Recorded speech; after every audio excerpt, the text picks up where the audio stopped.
Bienvenue au podcast Le Sac du Car. Mon nom est Didier Orméjus. Comme à l'habitude, je vais être accompagné par Marc-André Chaloux. En compagnie de Marc-André, eh bien, on va analyser les rencontres de la sixième semaine d'activité de la NFL. Ça a commencé dès jeudi soir. On va bien sûr également parler des Alouettes qui avaient congé la semaine dernière, mais seront de retour en action lundi après-midi, alors qu'ils vont recevoir la visite du Rouge et Noir d'Ottawa. Et Marc-André va y aller, comme à l'habitude, de ses recommandations en termes de fantasy football pour la sixième semaine d'activité de la NFL. Alors, Guillaume, par la musique.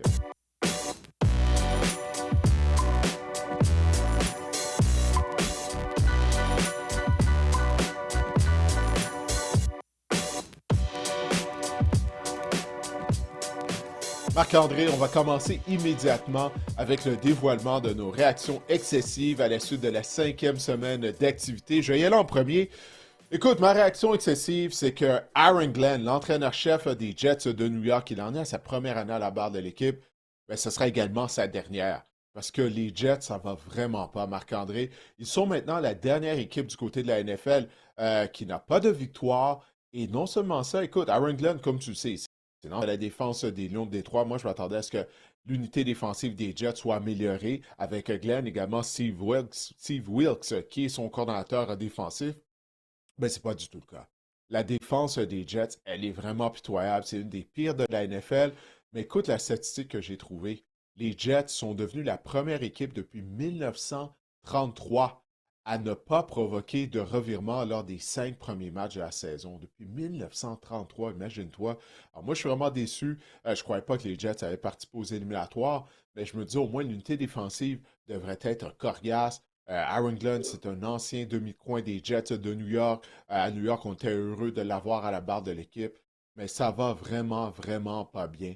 Et puis Justin Fields, en passant, en carrière, il a une fiche d'aucune victoire et 26 défaites lorsque l'adversaire marque 21 points ou plus. Imagine-toi, Justin Fields, c'est le roi des calories vides. C'est là qu'il se met en marche une fois que le match est hors de portée.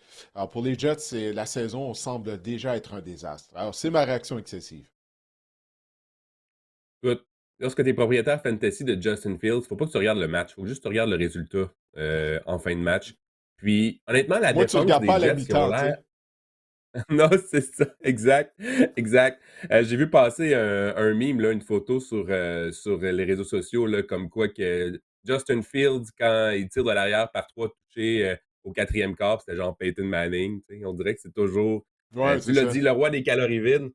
Et pour parler de la défense, oui, moi aussi, je trouve qu'on est mêlé là, du côté des Jets. Sauce Gardner ne connaît pas une grande saison. On a des têtes de Ah, il connaît une football mauvaise pourtant du côté saison, des j'irais Jets. même. Mm. Oui, oui. Je voulais juste pas qu'ils m'écrivent des bêtises sur les réseaux sociaux s'ils attrapaient l'extrait, mais Steve Wills, honnêtement, on a des bonnes têtes de football pourtant. Je sais pas qu'est-ce qui ne fonctionne pas du côté des Jets, C'est ça puisque qui est bizarre, selon ouais. moi, je pense que selon moi, je pense que c'est vraiment le leadership d'Aaron Glenn. Il y a des gens comme ça que c'est des bons coordonnateurs, c'est pas des bons entraîneurs-chefs. Je pense qu'Aaron Glenn, ça commence à rentrer dans cette catégorie-là. Ouais, ben écoute, une réaction excessive, parce qu'il faut pas oublier que Dan Campbell, justement, Aaron Glenn faisait partie du groupe d'entraîneurs de Dan Campbell à Détroit. C'est toi la première année de Dan Campbell à bord des Lions, là. Écoute, Ouais. ça allait vraiment pas bien. Même c'est durant la deuxième moitié de sa deuxième saison que là, on a vraiment commencé à avoir de la progression du côté des Lions de Détroit. Alors peut-être qu'il faut juste être patient du côté des Jets. C'est une réaction excessive. Alors, moi, je ne souhaite pas que Aaron Glenn, bien sûr, soit congédié à la fin de la saison, mais pour l'instant, là, il n'y a absolument rien qui fonctionne. Ils ont été victimes de revirements, de pénalités. Ils ont l'air désorganisés pour le moment, les Jets. Alors, toi, de ton côté, c'est quoi ta réaction excessive? Zach Orr, le coordinateur défensif des Ravens de Baltimore, ben ses jours sont comptés, Didier. Ça n'a pas de maudit bon sens, la défense des Zach Orr, Ravens tu de veux Baltimore. dire. Zach Orr, oui. J'ai dit quoi? J'ai dit Zach Orr? Oui? C'est Ouais, quoi ok, j'ai ok, dit? je pensais que j'avais entendu Taylor. Excuse-moi, ok, oui. Zach Orr, le coordinateur défensif, ses jours Ouais. sont comptés, Didier. Je le sais, les excuses, c'est facile. Mais on a plein de blessés. 49% de notre masse salariale est blessée en ce moment du côté des Ravens, mais ce n'est pas une excuse pour Zach Orr. Les Ravens sont devenus la première équipe en 71 ans à allouer 37 points ou plus dans 4 de leurs 5 premiers matchs d'une saison. C'est tout simplement épouvantable. CJ Stroud, la semaine dernière, Et il a été pressé seulement 37% du temps. Et on a vu lorsqu'il n'y a pas de pression, CJ Stroud, ben, la ligne à l'attaque, lorsqu'il n'y a pas de pression des Texans, ben, CJ Stroud a l'air de CJ Stroud à sa saison recrue en ce moment. CJ Stroud, il a été Mm. exceptionnel. Du côté des Ravens, l'année dernière, ça a été la même chose en début de saison. On s'est dit, on a fait des changements, on a déplacé Kyle Hamilton de la position de secondaire à la position de maraudeur dans la tertiaire, ça a réglé bien des problèmes. Mais cette année, ça ne va pas du tout. 44 points alloués aux Texans. Carl Vannoy et même John Harbaugh ont mentionné cette semaine, ils n'ont pas vraiment été de vote de confiance à l'endroit du coordinateur défensif. Les Ravens jouent cette semaine, mais ils ont une semaine de congé la semaine prochaine. Et on sait que cette semaine, ça va finir comment? Ils vont manger une autre volée. Ils vont profiter de la semaine de congé pour congédier Zach Orr, qui est loin d'être le Bobby Orr des coordinateurs offensifs de la NFL en ce moment. Fait que Zach Orr, pour moi, c'est out. Zach Orr, pour moi, c'est pas de l'or, c'est de l'étain. Oh, regarde, là, hein, tu as pensé à ta réaction excessive, là, même pour essayer de trouver des rimes et tout. Écoute, Zach Orr, souviens-toi, les Ravens, défensivement, l'année dernière, en première moitié de saison, ça n'avait pas été facile, hein. C'est sa première année à titre de coordonnateur. Puis l'unité défensive s'était replacée en deuxième moitié de saison. Les Ravens qui ont même fait une transaction, ils ont échangé un de leurs ailiers défensifs, Owe. On l'a échangé. Alors, en tout cas, on va voir peut-être que c'est un signe de choses à venir du côté de Baltimore, mais crois-moi, je pense que toute l'histoire, dans toute l'histoire de la NFL, jamais une équipe a eu besoin d'une semaine de congé comme les Ravens. Tu viens de le mentionner, ils vont jouer lors de la sixième semaine, puis après ça, on va avoir un bye. On en a grandement besoin du côté de Baltimore. On va parler des Alouettes un peu plus tard aujourd'hui, étant donné qu'ils n'ont pas joué, oui, la semaine dernière. On va enchaîner immédiatement avec notre analyse des rencontres à venir du côté de la NFL lors de la sixième semaine. Exactement. Et tu te souviens, il y a quelques semaines, je t'avais dit que les équipes avec des noms d'oiseaux avaient tous gagné leur match au cours de la même semaine. Mais la Ouais. semaine dernière, ben, c'était le contraire. Toutes les équipes avec des noms Mhm. d'oiseaux ont perdu leur match. Donc, les oiseaux nous ont laissé tomber. C'est l'automne. Les oiseaux migrent vers le sud. Donc, c'est peut-être pour ça aussi. Mais je vais commencer notre tour d'horizon des affrontements de la semaine numéro 6 avec justement une équipe avec un nom d'oiseau. Les Seahawks de Seattle à 3 et 2 vont affronter les Jaguars à Jacksonville qui ont surpris les Chiefs la semaine dernière. 4 et 1 les Jaguars. Les Jaguars sont favoris par 1,5 au preneur au livre. C'est une semaine courte pour les Jaguars. Seattle, par contre, Mhm. doit traverser le pays pour affronter Jacksonville. Alors, comment t'entrevois ce match-là, Didier?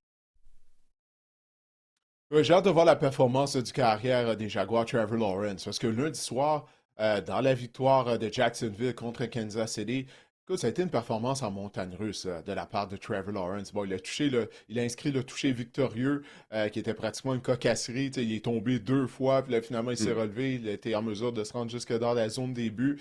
Mais durant la rencontre, Marc-André, c'est tellement inconscient. Tu sais, sa prise de ses décisions, il est vraiment très hésitant dans la pochette. Puis des fois, il y a des passes simples qui sont devant lui. Les receveurs sont couverts dans les zones profondes. Le porteur de ballon est devant lui, dans une zone courte, juste devant lui. Puis il lance pas le ballon. Tu sais, il est très hésitant. Il est victime d'erreurs mentales, en plus, régulièrement, Trevor Lawrence. À combien de reprises on a vu l'attaque des Jaguars être victime de pénalités pour avoir retardé le match. Donc, moi, j'ai hâte de voir ça. Puis j'ai hâte de voir comment les Jaguars vont gérer le succès. Parce que ça a vraiment été une grosse victoire pour eux, là, lundi soir contre les Chiefs de Kansas City. Mais là, comment ils vont gérer le succès? Tu sais, ils ont une fiche de 4 victoires et une défaite. La défense, encore une fois, a provoqué de revirements. Quel jeu de la part de Devin Lord, son interception à la porte de la zone début qu'il a retourné à l'autre bout du terrain afin d'inscrire un touché. Mais j'ai hâte de voir ça. Là, Liam Cohen, comment il va être en mesure de gérer le succès? Est-ce que les joueurs des Jaguars vont garder la tête froide à la suite de leur grosse victoire? En passant, Cohen connaît le meilleur début de carrière pour un entraîneur-chef dans toute l'histoire de la concession des Jaguars de Jacksonville. En tout cas, moi, j'ai hâte de voir ça. Les Jaguars, comment ils vont gérer le succès cette semaine? Tu l'as dit, une semaine courte. En plus de ça, ils vont se faire dire à quel point ils sont beaux, à quel point ils sont bons pendant toute la semaine. Puis là, tu as les Seahawks qui s'en viennent après avoir encaissé une défaite crève-cœur contre les Buccaneers de Tampa Bay. Donc, ça va être un autre test pour les Jaguars de Jacksonville. Duval! Non, mais je voulais juste parler Portez Duval. je voulais juste parler peut-être de l'apport au sol de Trevor Lawrence. Moi, c'est ça que j'ai aimé dans le match contre les Chiefs. c'est un peu un ingrédient là, de la recette de Liam Cohen. On l'avait vu avec Baker Mayfield l'année dernière et l'année précédente. Bon, c'était sous Dave Canales, mais Liam Cohen était là également. Euh, c'est vraiment, ça fait partie vraiment de l'ingrédient de l'attaque. On laisse peut-être un peu plus de liberté au corps arrière. Ça, j'ai apprécié voir Trevor Lawrence y aller de grandes courses. Là. Est-ce que c'est parce qu'il ne voyait pas ses receveurs ou il était hésitant qu'il a décidé de courir peut-être? Mais bref, il y avait d'énormes brèches au sol. Ça, c'est à suivre. Et les Seahawks de Seattle, oui, on traverse le pays au grand complet pour aller jouer à Jacksonville, mais on est quand même 9-1 sur la route lors des 10 derniers matchs. On est 2-0 cette 8 saison. On victoires est de des suite sur les guerriers. terrains adverses. Exact. Donc, ça ne m'effraie pas. Pour moi, Seattle, j'adore ce que Sam Darnold fait. Honnêtement, je suis en train de penser que Sam Darnold, ben, c'est peut-être les Vikings sont peut-être en train de le regretter. Et les Seahawks là, ont peut-être passé pour des génies en embauchant Sam Darnold au lieu et en laissant partir Geno Smith. Mais ça, c'est un autre débat pour plus tard, peut-être, dans le podcast. Seattle, 30 points marqués dans 3 de leurs 4 derniers matchs. Je prends les Seahawks pour l'emporter. Ouais, c'est Seattle qui joue bien. Ça a été, comme je l'ai dit tout à l'heure, ça a été une défaite crève-cœur. Darnold, ça passe qui a dévié sur la tête des joueurs de ligne défensive des Buccaneers de Tampa Bay. Puis le Vante David a réussi l'interception. Seulement 6 passes incomplètes au cours de cette rencontre de la part de Sam Darnold. Moi, je vais avec les Seahawks. Ils vont gagner un neuvième match de suite sur les terrains adverses. Jacksonville, comme je l'ai dit, là, les Jaguars doivent me prouver qu'ils sont en mesure de gérer le succès, mais j'aime la façon dont l'unité défensive des Jaguars gagne, mais je choisis les Seahawks. Les 49ers de San Francisco à 4-1, grosse victoire contre les Rams, vont affronter les Buccaneers qui, si les matchs de football duraient 59 minutes, ils seraient 0-5 cette saison, mais ils sont 4-1, Didier. Les Buccaneers, une autre montée de fin de match. Baker Mayfield, tout simplement incroyable. Tampa Bay est favori par 2,5 à domicile. Je l'ai dit, Tampa Bay, 4 victoires dans la dernière minute de jeu cette saison. Baker Mayfield, on commence à penser à le considérer peut-être comme un candidat au joueur par excellence, Didier. Ça va bien aux Buccaneers. On a des blessés, mais on s'en sort tout le temps. Écoute, j'ai parlé de la performance de Sam Darnold, 6 passes incomplètes seulement dimanche dernier contre les Buccaneers de Tampa Bay. Mais que dire de Baker Mayfield? Pour moi, Baker Mayfield, c'est le joueur par excellence de la NFL après 5 semaines. Lui, il a seulement eu 4 passes incomplètes. T'sais, il a été sensationnel contre les Seahawks de Seattle. T'as Emeka Egbuka, j'en ai parlé dimanche soir en compagnie de Max Vanout, qui est le favori. Là. La saison est encore jeune, mais c'est le favori afin de remporter le titre de recrue par excellence en attaque du côté de la NFL. Marc-André, à ses 3 derniers matchs, il a une moyenne de 20 verges par réception avec Buka. Il a 5 touchés en 5 rencontres. Quel début de carrière pour le choix de première ronde des Buccaneers de Tampa Bay. Les Bucks vont jouer à domicile. T'sais, les Niners, je peux pas dire à quel point j'ai été impressionné par leur performance jeudi soir dernier à Los Angeles au SoFi contre les Rams. 342 verges par la passe, 2 passes de toucher pour Mac Jones. Il est ennuyé par une blessure. On le voyait boiter à un certain moment donné. On se disait, ah, il va quitter la rencontre. Il nous a prouvé qu'il est un battant. Il est resté dans le match. Bourne, 10 réceptions pour 142 verges. On enregistre ce podcast mercredi matin. On ne sait toujours pas si Brock Purdy sera en mesure d'effectuer un retour au jeu.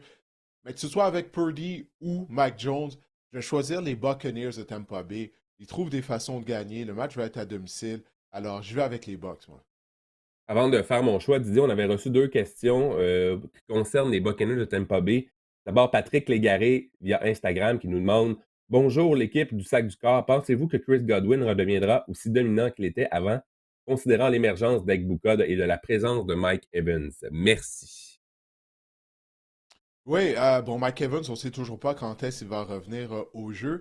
Mais je crois pas, moi, que Godwin va être aussi bon qu'il était il y a quelques années, parce que là, les blessures aux jambes s'accumulent hein, pour lui, Marc-André. Donc, c'est ça, l'année dernière, c'est quoi? C'était une fracture à une cheville. Avant ça, je crois que c'était une blessure au genou. Peut-être là, j'inverse ces deux blessures, mais peu importe. Alors, tu sais, maintenant, à ce stade-ci de sa carrière, moi, je ne m'attends pas nécessairement à voir le Chris Godwin qu'on a vu justement depuis le début de sa carrière en raison là, des nombreuses blessures à ses jambes qu'il a eues lors des dernières saisons. Je crois pas que c'est l'adaptation, le retour peut-être un peu précipité. On a vu avec Stéphane Diggs, là, les 2, 3 premiers matchs, c'était plus difficile, mais depuis 2 matchs, je trouve personnellement qu'il y a de plus en plus de. Tu sais, il est plus rapide, il y a plus de jus, comme on dit. Là. en ce moment. Est-ce que tu Ouais. penses que c'est quelque chose est-ce que tu penses que ça va s'améliorer du moins pour Chris Godwin? Oui, ça peut s'améliorer parce que dans le cas de Diggs, oui, il a subi une blessure, il a déchiré son ligament croisé antérieur l'année dernière, mais si je ne me trompe pas, c'est la première fois qu'il subissait une grave blessure à une de ses jambes, comparativement à Godwin, comme je viens de dire. Lui, ça en fait quelques-unes. Est-ce qu'il va s'améliorer? Je crois que oui, mais de penser de revoir le Chris Godwin qu'on a vu il y a 2, 3, 4 ans, ça, j'ai des doutes face à ça. Et Félix Boucher-Roy sur Instagram nous demande: «Croyez-vous que les Buccaneers vont pouvoir se rendre en éliminatoire en continuant de gagner toujours à la dernière minute? De la chance ou du talent? Ou un peu Écoute, des lorsque 2. ça se produit à... Ouais, ben c'est ça. Lorsque ça se produit à toutes les semaines, est-ce que c'est réellement de la chance? Hey, les Chiefs de Kansas City, il y a un an seulement. C'est comme ça qu'ils gagnaient à toutes les semaines, ou à peu près. Souviens-toi, là, combien de fins de rencontres excitantes du côté des Chiefs en 2024 auxquelles on a assisté. Kansas City était en mesure de gagner ces matchs-là avec un écart de moins de possession. Alors moi, je crois que ça va continuer du côté des Bucks. Et si on parle des Buccaneers de mon autre côté, je veux parler peut-être de Christian McCaffrey. Didier, savais-tu qu'il n'y a aucun touché au sol cette année? Christian McCaffrey, c'est assez Oui, fou. Mais il est utilisé à outrance dans le jeu aérien. C'est sûr qu'on pallie à la perte là, de nos receveurs en ce moment. Juwan Jennings, on dit il devrait être à son poste en fin de semaine. Lorsque j'ai regardé pour Ricky Pearsall, c'était plus nébuleux. Mais oui, on est amoché du côté des Niners, mais on trouve des façons de gagner. Moi, je vais prendre les Buccaneers pour l'emporter parce que je trouve que les Niners ont beaucoup de blessés. C'était mon même argument la semaine dernière, puis je me suis fait avoir. Je suis prêt à me faire avoir ouais. pour une deuxième semaine consécutive. Ouais, moi aussi, hein, je croyais que les Niners allaient perdre contre les Rams en raison de leurs nombreux blessés. Alors, les deux ont double down sur, sur les blessés du côté des Niners. Ben, les Bucks sont une équipe de qualité, ça veut dire que les Rams le sont également. Mais encore une fois, on aura raison ensemble ou on aura l'air, bon, on sera dans l'erreur, étant donné que les deux ont choisi les Buccaneers. À vaincre sans péril, on triomphe sans gloire, puis on est têtu, Didier.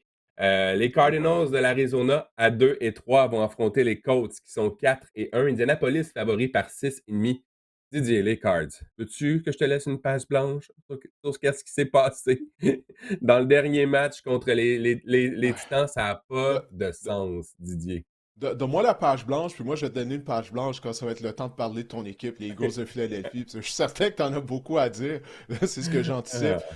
Je pense que ça a été une des défaites les plus désastreuses de toute l'histoire de la NFL. Puis là, j'exagère pas. Là. Je me souviens pas d'avoir vu une équipe donner un match comme les Cards ont donné aux Titans du Tennessee. Je suis bien content pour les Titans. Première victoire cette saison, mais je peux même pas leur donner crédit. En commençant par le point tournant de la rencontre, l'échappée de DeMarcado. À ce moment-là, si je me souviens bien, c'était 21 à 6 pour les Cardinals. Il réussit une course de 70 verges qui aurait dû être pour un toucher, mais à une demi-verge, une demi-verge à un tiers, à un quart, un dixième de verge de la zone début, Marc-André. Tu ne pouvais pas être plus proche que ça de la zone début. Il échappe le ballon tout seul. Environ à 10 verges, j'ai commencé à relaxer. Je comprends pas cette tendance-là. Une semaine auparavant, on a vu Adonai Mitchell commettre la même erreur. C'est quoi l'empressement? Pourquoi les joueurs sont empressés de célébrer? Puis là, en plus de ça, il y a eu l'interception. Les Cards ont réussi une interception. Le joueur a échappé le ballon. Il y a un autre joueur des Cards qui aurait pu juste recouvrir l'échappée. Ben non, il essaie de prendre le ballon puis de courir avec. Comédie d'erreur. Un deuxième revirement pour l'Arizona. Ça a vraiment été pitoyable. Ça, c'est le genre de défaite. C'est ça que j'ai hâte de voir du côté des Cards. Comment ils vont jouer contre les Colts. Marc-André, ça, c'est le genre de défaite qui Mhm. peut dérouter une saison complètement. Et en plus de ça, on a vu la réaction de Jonathan Gannon, l'entraîneur-chef, sur les lignes de côté quand il était allé voir des Marcado. Et pour les gens qui nous regardent sur YouTube, on a les images à l'instant. Il a donné carrément un coup de poing à des Marcado. Ça a carrément été ça. Il était en furie. Il avait raison d'être en furie. Mais le lendemain, il s'est excusé.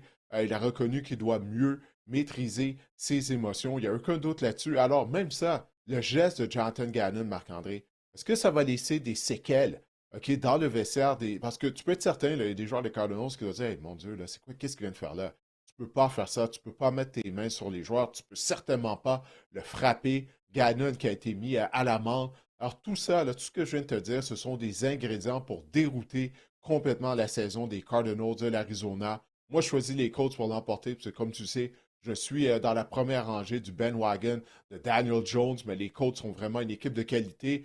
Écoute, les Colts pourraient être invaincus jusqu'à présent, hein. Souviens-toi, leur seule défaite, ça a été contre les Rams à la fin du quatrième quart. Alors, une victoire d'Indianapolis, mais j'ai hâte de voir comment les joueurs des Cardinals vont réagir, parce que là, ils font face à énormément d'adversité dans le vestiaire à la suite de l'échappée de DeMarcado et la réaction de leur entraîneur-chef Jonathan Gannon.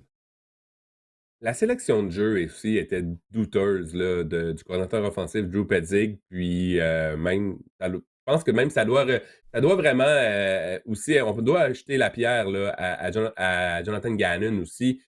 Courir, courir, courir, courir, courir, courir, courir, courir avec Michael Carter. Tu sais, tes meilleurs joueurs, là, c'est qui? C'est les Cards. C'est Marvin Harrison, c'est Kyler Murray, c'est Trey McBride. Je veux dire, tu paies des joueurs de gros montants d'argent pour ces moments-là. Tu mets le ballon dans les mains d'un gars qui était sur ton équipe d'entraînement pas plus tard que la semaine dernière. Je veux dire, à un moment donné, fais confiance à tes Mhm. bons joueurs, à tes éléments clés. Ça peut être ça. Je comprends l'idée de Didier de je te vois hocher de la tête. Je comprends l'idée d'essayer de gérer le temps, d'écouler du temps. Mais quand même, moi, je pense qu'on aurait peut-être dû se fier à nos joueurs d'impact. Je prends par exemple là, Spencer Rattler, là, la remontée de fin de match des Saints. Je ne veux pas. Spencer Rattler, c'est ton corps arrière. Tu n'as pas grand-chose aux Saints. On a remis le ballon. On lui a fait confiance. Puis écoute, ça en dit long aussi sur la confiance qu'un entraîneur-chef porte en ses joueurs de qualité, à ses joueurs de talent. Ben voilà. Lorsqu'on Exactement, lorsqu'on décide que Kyler Murray, t'es pas assez bon, Trey McBride, t'es pas assez bon pour nous mener à bon port en fin de match. Moi, je trouve que ça aussi, là, il y a eu des erreurs de coaching de la part des Cardinals. Ça va au-delà des erreurs sur le terrain. Ben, c'est pour ça que je hochais de la tête, Marc-André, parce que deux des trois joueurs que tu as nommés, là, Murray et Harrison, ne sont pas fiables. Tu sais, McBride, je ne le mettrais pas dans cette catégorie-là, il est constant dans ses performances, mais Marvin Harrison Jr. et Kyler Murray, ils sont pas fiables. Donc ça, c'est une des raisons pour laquelle je pense que Gannon, Gannon, là, je veux dire, le collateur à l'attaque des Cardinals, tu viens de mentionner son nom m'échappe, mais c'est la raison pour laquelle il tentait de miser sur le jeu au sol. Parce qu'il ne faut pas oublier, l'identité là, en attaque des Cardinals, c'est le jeu au sol. OK, bon, là, tu vas me dire, James Conner est blessé, Trey Benson l'est également, mais quand même, on a voulu maintenir notre identité malgré le fait qu'on ne misait pas sur nos deux premiers porteurs de ballon, avec toutefois DeMarcado et Carter qui jouaient ce rôle-là. Donc, on n'a pas voulu changer l'identité, mais je pense que ça en vient à ce que tu viens de dire. Le manque de confiance qu'on a en Kyler Murray, ça fait en sorte qu'on s'est rabattu sur notre jeu au sol, mais Marc-André, on avait l'avance aussi. Avec l'avance qu'on avait, c'était la chose à faire de courir avec le ballon. Puis encore une fois, si de Marcado n'est pas victime d'une crampe au cerveau, on n'a pas la conversation qu'on a en ce moment. Les Cardinals auraient gagné, mais si je me souviens bien, 21-6. Ils allaient prendre l'avance de 28-6 ou de 28-3 lorsqu'il a échappé le ballon. Donc, je pense que c'est un manque de confiance, tout simplement, qui se reflète. Et c'est la raison pour laquelle, ben, encore une fois, on avait l'avance, c'était la chose à faire. Donc, je ne vais pas être aussi sévère que toi envers le coordinateur à l'attaque des Cardinals, mais Drew moi, je Petzing. vais surveiller cette rencontre-là. Ouais, je vais surveiller cette rencontre-là. J'ai hâte de voir si les Cards vont répondre, là, ou si ça va être le début de la fin de leur saison. Les Cards ont accordé le cinquième plus haut total de verges par la passe et ils ont affronté les corps arrière suivants. Bryce Young, Spencer Rattler, Michael McCorkle-Jones, superstar, ça je te l'accorde, Ouais, et Sam Darnold et Cam Ward. Il n'y a pas grand quart pas une grande élite, brochette. là. C'est pas une grande Non, brochette, non, non. vraiment pas. Non. Donc, Non. tu sais, Donc, ça veut dire Daniel Jones va connaître tout un match. ouais, puis j'avais une autre stat sur les Cards. C'est la première équipe de l'histoire également à perdre 3 matchs de suite sur un placement victorieux avec plus de temps au cadran pour mettre Hmm. fin au match. Ça, c'est une autre. Écoute, on en a des statistiques sur les Cardinals, sur les déboires des Cardinals. Choisis les Colts pour l'emporter, Didier, pour ça pour dire. Daniel Jones, 2 matchs de plus de 40 points depuis qu'il est avec les Colts. Combien de matchs de 40 points qu'il avait inscrit en 70 rencontres chez les Giants? Zéro, aucun. Aucun. Et voilà. Aucun. Bon. L'avènement de Indiana Jones. Et c'est pour de vrai, Didier. Donc, je prends les Colts pour l'emporter. J'y crois moi aussi. Hey, un autre tour du chapeau en passant pour Jonathan Taylor. C'est la deuxième fois en 3 semaines qu'il inscrivait 3 touchés. Il connaît vraiment toute une saison. Ce sera aussi Emery de Mercado contre Adonai Mitchell là, pour les ballons échappés aussi cette semaine. Ce sera Ah ouais, un ben oui, affrontement. c'est vrai, les deux qui s'affrontent. Qui, Ah ouais. Qui va l'échapper en premier ou qui aura compris la leçon? Bref, ça reste à voir. Mm. Les Lions à 4-1 vont affronter les Chiefs qui sont 2-3. C'est le match du dimanche soir. Mhm. Kansas City est favori par 2,5 au preneur au livre. Didier, est-ce que c'est en train de se retourner contre eux, là, les Chiefs? On est 0-3 dans un match décidé cette année par un touché et moins. On était 11-0 l'année dernière, Didier. Est-ce que c'est le retour du balancier pour les Chiefs de Kansas City? Ouais, je crois que oui, hein. On se disait l'année dernière, ça ne peut pas continuer comme ça, là, de gagner tous ces matchs-là de justesse. Alors, c'est ça, tu viens de le dire. C'est le retour du balancier, je crois vraiment. Mais du côté des Chiefs, encore une fois, lundi soir dernier à Jacksonville, c'est Patrick Mahomes qui a été le meneur pour les verges au sol. Tu sais, ça ne peut pas continuer comme ça là, du côté de l'Arizona. Puis bon, du côté de l'Arizona, du côté de Kansas City, les Chiefs qui n'ont toujours pas battu une équipe avec une fiche gagnante cette année. On a été indiscipliné, Marc-André. 13 pénalités lundi soir dans un match qui a été très serré contre les Jaguars de Jacksonville. 13 pénalités pour plus de 100 verges, c'est trop, là. Ça fait la différence. En plus, bon, bien sûr, de l'interception dont a été victime Patrick Mahomes par Devin Lloyd. Il a retourné pour un toucher. Alors que du côté des Lions, ça a été une bonne performance la semaine dernière à Cincinnati. Euh, les Chiefs, ils s'améliorent, mais là, bon, je viens d'expliquer une des raisons pour laquelle ils ont perdu contre les Jaguars de Jacksonville. Mais je vais choisir les Lions, parce que les Lions jouent tellement bien présentement des deux côtés du ballon. Encore une fois, ça a été toute une performance de la part de Aiden Hutchinson, qui est en feu depuis le début de la saison. Il a 5 sacs du quart, Marc-André, en 5 rencontres. Il est constamment dans le champ arrière, en train d'appliquer de la pression, réussir des plaqués pour perte contre le jeu au sol. Puis l'imagination, encore une fois, de John Morton du côté de l'attaque. Non, moi, je choisis les Lions afin d'aller au Arrowhead Stadium et d'infliger une deuxième défaite consécutive à Kansas City. Mais le match va être serré, toutefois, je pense. On a 4 victoires de suite du côté des Lions, Didier. On a marqué en moyenne 40 points par match. C'est tout simplement hallucinant. On a 2 porteurs de ballon qui ont déjà 300 verges cette saison également du côté des Lions. Et Kansas City, Tu depuis te la souviens semaine comment numéro on 2, on n'a était pas. inquiet pour les Lions après le premier match? Ouais, T'en souviens comment on c'était était inquiet? excessif comme réaction, hein? Ouais, vraiment. Puis Kansas City, depuis la semaine numéro 2, on n'a pas affronté une défense dans le top 25 également pour le nombre de sacs. Donc, ça a été quand même relativement tranquille au niveau des lignes défensives qu'on a affrontées. Donc là, les Lions, 16 sacs du corps, deuxième dans la NFL. Je pense que la défense des Lions la ligne à l'attaque des Chiefs va quand même avoir tout un test avec la défense des Lions. Moi, je choisis également les Lions pour l'emporter dans ce match-là.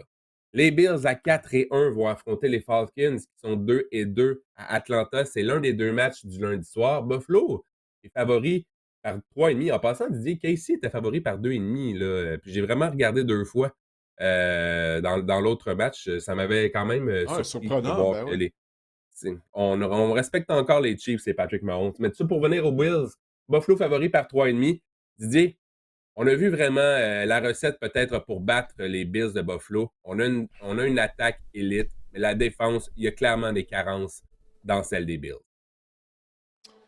Ouais, ben également du côté de l'attaque, on a fait cadeau du ballon là, aux Patriots de la Nouvelle-Angleterre lors de notre première défaite de la saison du côté de Buffalo. Alors, tu sais, quand tu perds la bataille de revirement, c'est sûr que ça diminue tes chances de l'emporter. Mais je pense vraiment, pour moi, c'est ça qui a fait la différence dans ce premier revers des Bills. Mais la défense, Marc-André, pour en venir à ce que tu disais, on accorde en moyenne contre la course 145 verges au sol, en moyenne par rencontre depuis le début de la saison. Et puis là, on va affronter P. John Robinson, qui connaît vraiment un excellent début de saison du côté des Falcons d'Atlanta. Alors, ça pourrait être un problème pour Buffalo. Est-ce que les Bills vont perdre le deuxième match de suite? J'ai pas assez de courage pour prendre les Falcons. Les Falcons qui sont inconstants, je leur fais pas assez confiance. C'est malgré le fait que la présence de B. John Robinson et de Algier, c'est juste ça. Ça pourrait donner des maux de tête à Buffalo. La rencontre va être à Atlanta. Les Falcons avaient congé la semaine dernière. Je sais, là, c'est beaucoup d'arguments en faveur des Falcons. Malgré tout, je vais prendre les Bills parce que je fais pas confiance aux Falcons. Je fais pas encore confiance à Michael Penix. Mais je peux voir Atlanta définitivement gagner cette rencontre.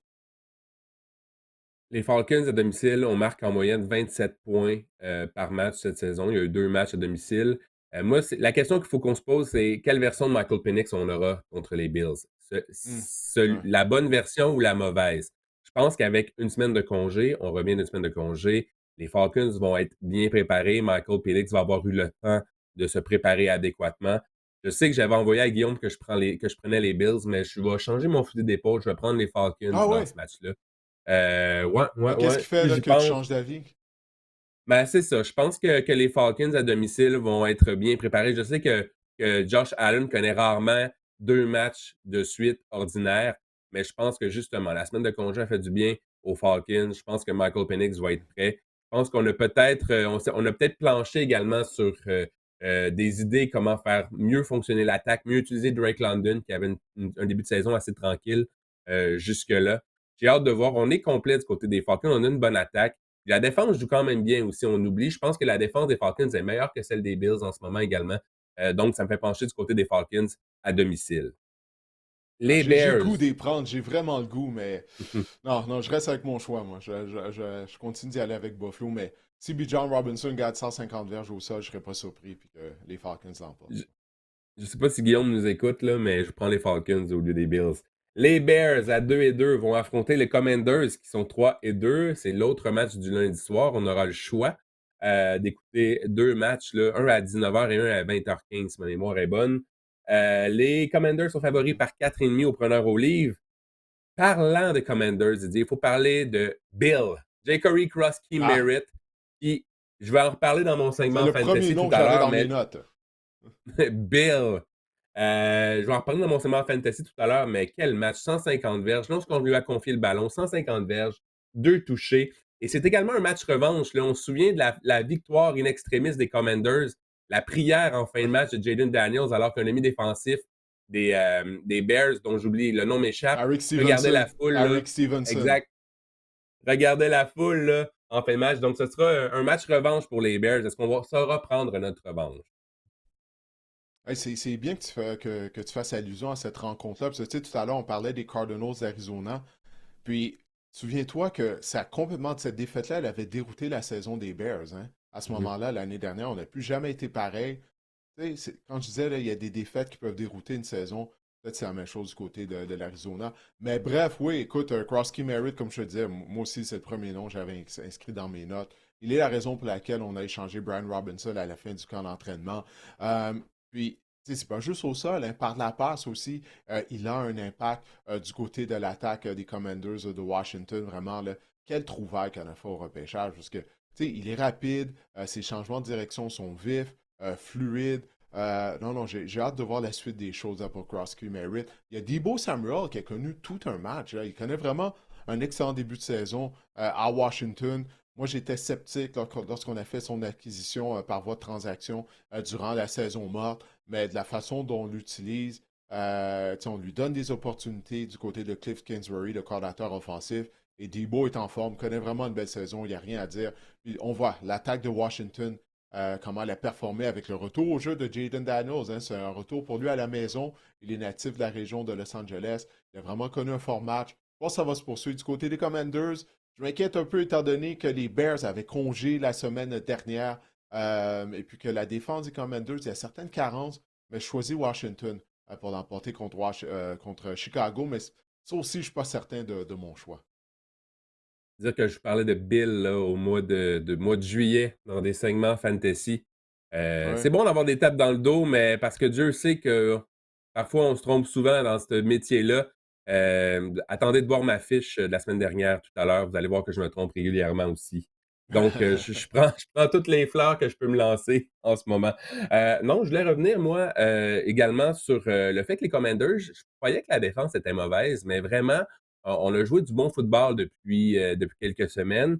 On accorde en moyenne 13 points seulement lorsqu'on gagne. Donc, dans nos 3 victoires, on a accordé en moyenne 13 points par match. C'est pas beaucoup. Euh, et les Bears ont une fiche de 2-6 dans les matchs du lundi soir depuis 2020. Je prends les Commanders, moi aussi, pour l'emporter. Je pense qu'avec Jaden Daniels, c'est une équipe vraiment plus complète. Maintenant, en rafale, Didier. Je sais que tu veux que je parle des Eagles, mais c'est en rafale, faut Ouais, se c'est supposé être en dépêcher. rafale, mais écoute, je Non, me mais tais. Voici ta page j'ai... blanche. Parle-nous de tes Eagles qui ont encaissé leur première défaite. Pendant toute la semaine, on parlait d'A.J. Brown et de Devontae Smith. Puis là, fait ironique, les deux sont entrés en collision en tentant d'attraper le Hail Mary de Jalen Hurts. Ils ont atterri un par-dessus l'autre dans la zone des buts. J'ai trouvé que c'était la conclusion parfaite de cette défaite des Eagles la semaine dernière contre les Broncos de Denver. Allez, parle-nous des Eagles. Vas-y, go, je t'écoute. Je vais essayer d'y aller en rafale. Tout d'abord, commençons par le commencement. Les Eagles qui sont 4-1 vont affronter les Giants qui sont 1-4 dans le match du jeudi soir. Philadelphie est favori par 6,5. Bon, Didier, ce qu'on a voulu faire du côté de Nick Sirianni, je pense qu'il a voulu prouver un point. On s'est dit, OK, les gars, vous voulez qu'on passe le ballon? On va passer le ballon. Jalen Hurts a passé le ballon 37 fois dans la rencontre. Il y a eu le plus grand nombre de reculs de passes depuis la semaine numéro 3 en 2023. Donc, Nick Sirianni a fait comme, OK, AJ Brown, Devontae Smith, vous voulez qu'on passe le ballon? On va passer le ballon. Je ne sais pas s'il a prouvé son point, mais la défaite des Eagles, je pense que Nick Sirianni doit se dire, j'ai prouvé un point. Saquon Barkley a seulement eu 6 courses dans la rencontre, Didier. On a vraiment totalement changé le plan de match. On était même en contrôle. La défense a plié en deuxième demi. Euh, il y a quelque chose qui se passe avec les Eagles à l'interne. J'ai toujours questionné le leadership de Nick Sirianni. Je pense que c'est encore une question de leadership. Je trouve que Nick Sirianni, vraiment, a essayé peut-être de gagner la confiance de ses joueurs en se disant OK, vous voulez des ballons? Puis écoute, Devontae Smith, statistiquement parlant, a connu un fort match et Jay Brown, c'était pas si pire aussi. Mais je pense qu'on s'est égaré de la recette du succès. Puis la recette du succès, c'est quoi? C'est de dire la course au sol, c'est une grosse défense. Bref, on s'est égaré de notre identité première, puis c'est ça qui a causé la défaite des Eagles. Je suis triste parce qu'on n'aura pas la saison parfaite, mais je pense que c'est un beau wake-up call de la part des Eagles. Puis je pense qu'on va prendre notre revanche sur les Giants de New York. Je pense que c'est Saquon Barkley contre les Giants. Il y a toujours un petit quelque chose pour lui, donc je pense qu'il va connaître un gros match. En fait, ce sera un bon match pour l'attaque des Eagles en général, je pense, que d'affronter la défense des Giants. Ce sera un bon remède. Jalen Hurts, 11 matchs de suite sans interception. C'est la plus longue séquence depuis 1970. Donc, je pense que ça va être vraiment. Les Eagles vont rebondir dans ce match-là. Prends les Eagles pour l'emporter. Une courte semaine hein, pour les Eagles, pour les Giants aussi, tu vas me dire, là, naturellement. Mais c'est quoi, on est sorti à mocher de la rencontre, hein, malgré le fait qu'il a juste Ouais. couru 6 fois avec le ballon. T'es ennuyé par une blessure, un genou, encore une fois, je le répète, on enregistre le podcast mercredi matin. Alors, ça va être à surveiller s'il sera disponible, étant donné que c'est une courte semaine, peut-être qu'il n'aura pas le temps de se remettre de cette blessure.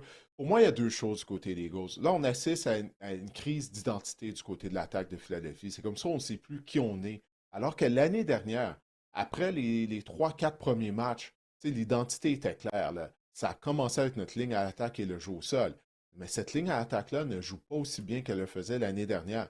Marc-André Saquon a une moyenne de 3,2 verges par course. Comment est-ce possible? Le défi a gagné seulement 45 verges au sol la semaine dernière. Et en plus de ça, on a accordé 6 sacs aux Broncos. Je sais, les Broncos, ils ont le meilleur pass rush de toute la NFL. Là, quand vient le temps d'appliquer de la pression sur les carrières adverses avec Nick Bonito, Jonathan Cooper et compagnie. Mais quand même, c'est 6 sacs accordés par la ligne offensive de Philadelphie. Donc, l'absence de jeu au sol, la ligne à attaque qui ne joue pas bien, que ce soit pour créer des brèches ou protéger Jalen Hurts, comme on l'a vu la semaine dernière. Et défensivement, tu sais, les Eagles, comment ils ont gagné l'année dernière, c'est qu'ils gagnaient la guerre des tranchées à toutes les semaines. Je vais parler de la ligne à attaque, mais la ligne défensive du côté de l'unité défensive, Marc-André, elle ne génère pas de Jalen la Carter pression connaît sur les pas un carrières grand adverses. début de saison. Ah, tu vois, c'est mon prochain point. Où est Jalen Carter? OK, on l'a vu cracher sur Dak Prescott avant le début du premier match, mais depuis, on ne le voit pas beaucoup. Alors, ouais, il est où Jalen Carter, effectivement? Donc, pour moi, ce sont les trois problèmes majeurs du côté des Eagles de Philadelphie. Je ne suis pas dans le vestiaire. Je ne peux pas parler de l'atmosphère qui règne au sein de l'équipe, même si de où on est, ça ne regarde pas bien. Mais l'absence de jeu au sol, la ligne attaque qui en arrache et la ligne défensive qui n'est pas dominante comme l'année dernière, ça explique beaucoup pourquoi je pense, malgré le fait qu'on affiche de 4 victoires et une défaite, mais c'est pas on n'a pas le même mordant d'une certaine façon du côté de tes Eagles. Ça pour dire, ils vont jouer contre les Giants. Tu parles de se donner une tape dans le dos. Je vais m'en donner une. Parce que moi, j'avais choisi les Saints à la fin de gagner la semaine dernière. Moi, je ne croyais pas là, aux Giants. C'est bien beau, l'effet Jackson Dart. La rencontre s'est pratiquement déroulée comme j'avais anticipé. Parce qu'une fois que les Saints ont pris de l'avance et que les Giants devaient passer le ballon, jouer du football de rattrapage, avec Jackson Dart qui effectuait seulement le deuxième départ de sa carrière, c'est son premier match sur un terrain adverse, la foule bruyante au Superdome. On l'a vu, là, ça n'a vraiment pas bien été pour Jackson Dart. Écoute, à un certain moment donné, les Giants ont été victimes de 5 revirements sur 5 possessions consécutives. Encore une fois, où était la ligne défensive des Giants? On l'a vu seulement une fois. Ça a été à domicile contre les Chargers. Mais depuis le début de la saison, mis à part ça, on ne voit pas la ligne défensive des Giants. Marc-André, aucun sac du quart contre Spencer Rattler. Aucun sac du quart.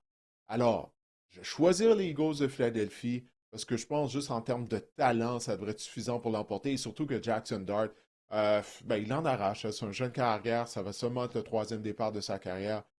Puis, on a besoin de Malik Neighbors qui ne sera pas de retour. Alors, je choisis les Eagles afin de rebondir, aller chercher. Ils ne vont pas perdre 2 matchs de suite. Je pensais que tu préparais le terrain pour un upset en les Giants. J'avais peur. Mais, Ah oui, non, non, mais non, non, je suis pas assez fou.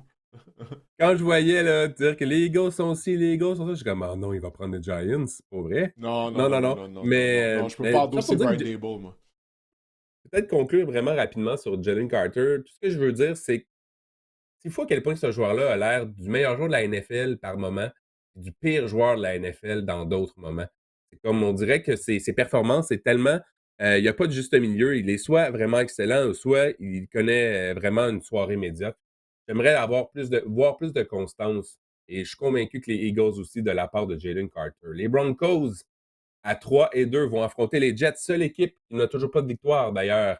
Les Jets à 0-5, c'est un match qui sera disputé à Londres. Denver est favori par 7,5 au preneur au livre. On a une question au sujet des Jets, Didier. Malgré la fiche de 0-5, c'est une question de Gigi Ducharme sur YouTube qui nous demande: malgré la fiche de 0-5, avez-vous toujours confiance à Aaron Glenn pour enlever cette culture perdante comme l'a fait Dan Campbell avec les Lions, qui a aussi connu une première année vraiment mauvaise? On a parlé un peu tantôt, on a vraiment esquissé un peu le sujet, mais est-ce que tu penses que Aaron Glenn est encore l'homme de la situation à New York? Oh, c'est difficile de dire oui, hein. Tu sais, comme tu viens de le dire, les Jets sont la seule équipe qui est toujours à la recherche d'une victoire cette saison. Pour prôner la patience, mais même Aaron Glenn, lorsqu'il a rencontré les médias, tu sais, il a dit que ça va prendre plus de temps là, pour connaître du succès qu'il l'anticipait. Alors même lui, je crois pas qu'il pensait que ça allait être aussi difficile que ça. Puis même, je disais qu'à la suite de la défaite des Jets il y a 2 semaines à Miami, apparemment, les journalistes, ils étaient dans la salle où Glenn tient son point de presse après-match. Lorsqu'ils l'attendaient, ils pouvaient l'entendre en train d'engueuler ses joueurs. C'est à quel point il criait fort dans le vestiaire après la défaite à Miami. Aaron Glenn n'a pas l'air d'être en contrôle de la situation. J'ai essayé de garder espoir. C'est comme je l'ai dit tout à l'heure, ça n'avait pas été facile pour Dan Campbell lors de sa première année à la barre des Lions de Détroit. Ouf, c'est pas facile, là. Changer la culture des Jets, la culture perdante, ça ferait très longtemps qu'elle existe. Alors, tout ça pour dire, est-ce que j'ai toujours confiance? Je commence à perdre confiance à Aaron Glenn, mais il est encore tôt.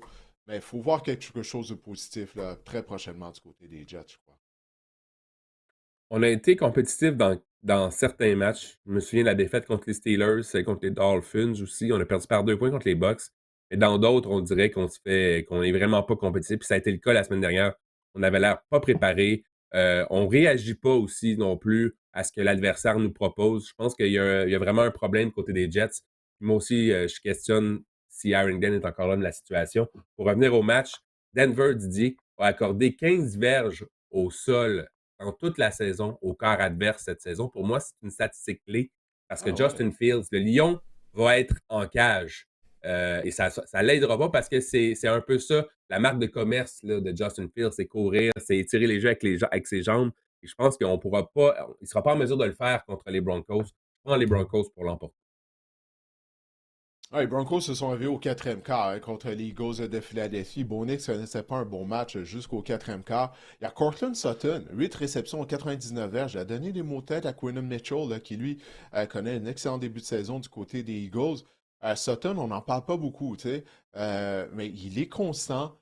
Puis là, il va affronter fort probablement Sauce Gardner. Tu le mentionnais tout à l'heure, Sauce connaît vraiment pas une bonne saison, hein. Il y a de l'eau dans sa sauce à spaghetti, si tu me permets, ma joke plate. Mais ça pour dire, Cortland Sutton va possiblement avoir déçu sur Sauce Gardner si la tendance se maintient depuis le début de la saison. Choisis Denver pour l'emporter, là. Il y a aucun doute dans mon esprit. Imagine-toi, là, qu'est-ce qu'on va peut-être faire à Justin Fields avec tous nos chasseurs de cars qu'on a. Puis là, en plus de ça, avec la statistique que tu viens de mentionner, les succès qu'on a contre les carrières qui sont mobiles. Non, je choisis Denver dans une victoire facile, je crois. Les Browns à 1-4 vont affronter les Steelers qui sont 3-1. Pittsburgh est favori par 5,5. Pittsburgh, on revient d'une semaine de congé, tandis que Cleveland, ben, on revient de Londres. Donc, c'est vraiment deux mondes là, pour les deux équipes.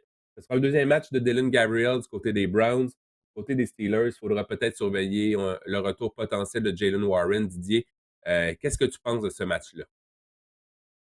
Ah, je vais choisir Pittsburgh pour l'emporter. Les Browns, Dylan Gabriel a bien fait lors de son premier départ en carrière. Tu sais, on l'a vu, très Ouais, je suis précis, d'accord. ouais, il se débarrasse rapidement du ballon, tu sais, dans les zones courtes, dans les zones intermédiaires, mais on l'a pas vu attaquer les zones profondes. Alors là, maintenant, ça, c'est sur bande vidéo. Alors, ça va être à lui de compléter des passes dans les zones profondes. Ça va être un must contre la défense des Steelers. Parce que je crois que Pittsburgh va être prêt défensivement à défendre les zones courtes et les zones intermédiaires. Quinton Judkins a connu vraiment un bon match à Londres pour les Browns face aux Vikings. Malheureusement pour lui, c'est quoi, il a un touché de 70 verges, je crois, qui a été annulé en raison d'une pénalité. Il a eu une autre longue course qui a été annulée à la suite d'une pénalité pour avoir retenu.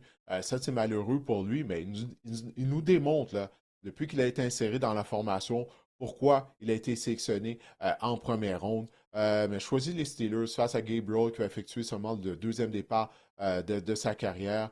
Je pense que c'est évident comment on peut connaître du succès face aux jeunes cars des Browns. Alors, victoire de Pittsburgh. On parle beaucoup de la grosse défense des Browns. Faut dire que la grosse défense des Browns, elle est surtout efficace au sol parce qu'on est quand même assez permissif là, du côté des Browns par la passe. Les quarts adverses, 10 Mhm. passes de toucher contre aucune interception contre la défense des Browns. Je dis pas qu'Aaron Wow. Rodgers va connaître le meilleur match de sa carrière, mais je dis juste que je pense qu'il va avoir des opportunités dans le jeu aérien. Je pense que ça pourrait être un bon match également pour DK Metcalf.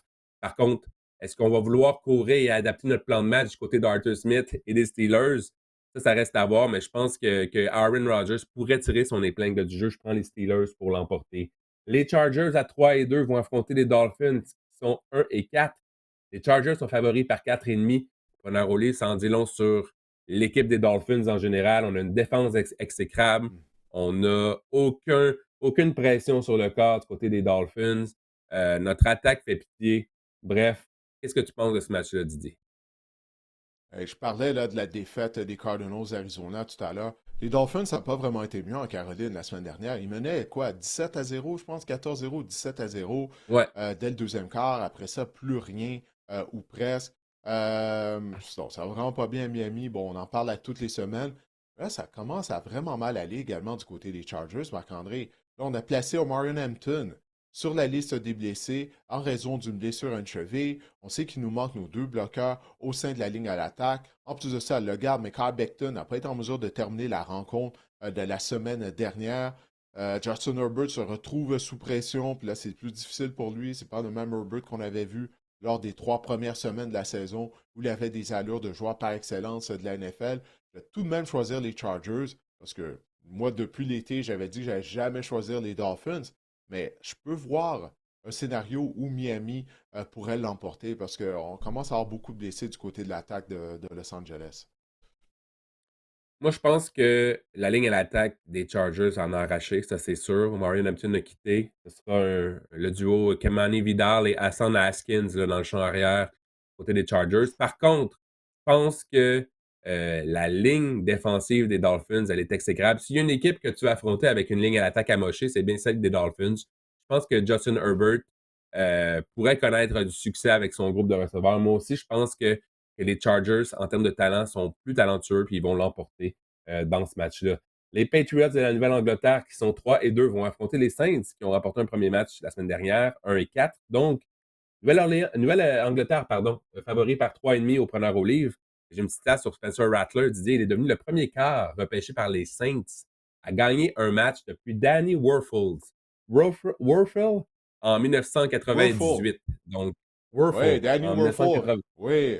Ben oui, En récipiendaire du 1980. trophée Heisman avec les Gators de la Floride, Danny Werfel, Ouais. oui. Hey, ça fait longtemps Donc, de c'est ça. ça, là. Premier quart repêché par les Saints à remporter un match avec l'équipe depuis Werfel en 1998. Ah, j'avais vu la statistique passer, mais j'arrivais pas à me souvenir de qui était le carrière. Alors, merci de me rafraîchir la mémoire en me rappelant que c'est Danny Werfel. Bon, ben, c'est tant mieux hein, pour les Saints. Première victoire la semaine dernière.